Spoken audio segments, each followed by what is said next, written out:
What it takes to be a surgeon.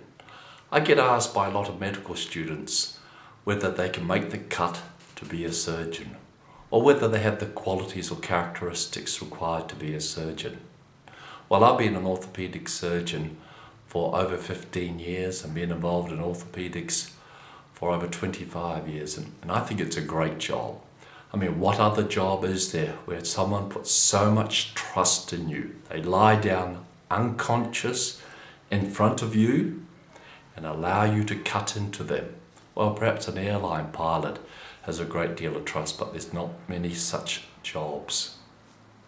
Now, selection committees for hospitals and specialty surgical programs, they have lists of parameters which they apply in selecting candidates. Traditionally, it's said that a surgeon has to have the mind of Asclepius, be smart, the eyes of an eagle, be sharp, the hands of a woman, that is manual dexterity, and the heart of a lion, be determined.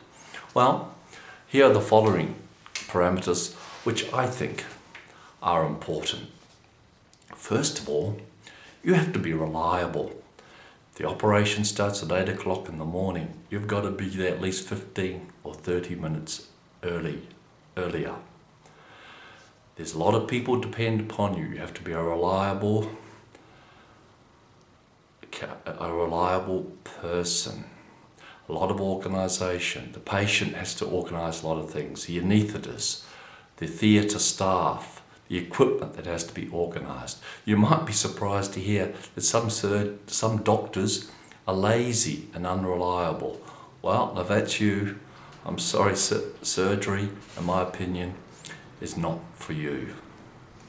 The next thing is you have to be able to work long hours and under a lot of pressure at times. You know, in the operating room, sometimes things go wrong despite all the organisation and your preparation, and everybody looks at you.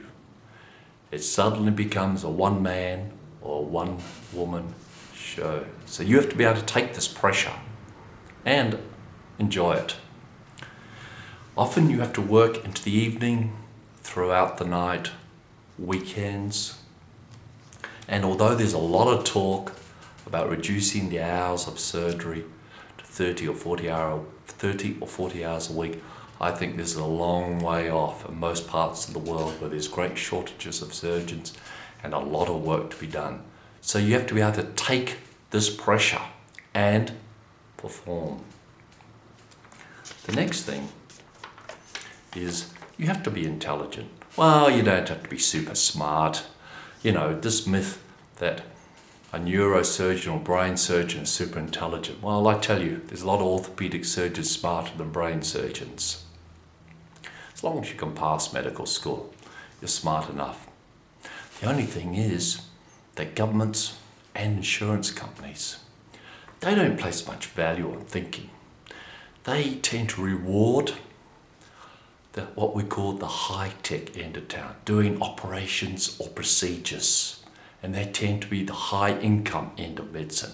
So there you attract a lot of alpha males, hardworking, prepared to sacrifice.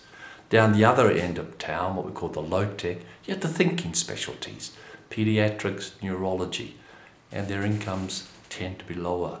So you'll find yourself competing with these alpha males, you know, in specialties such as orthopedics, eye surgery, plastic surgery, which are very popular. So you have to think about that. The next thing is gender.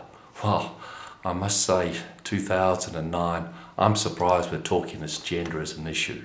I mean, lady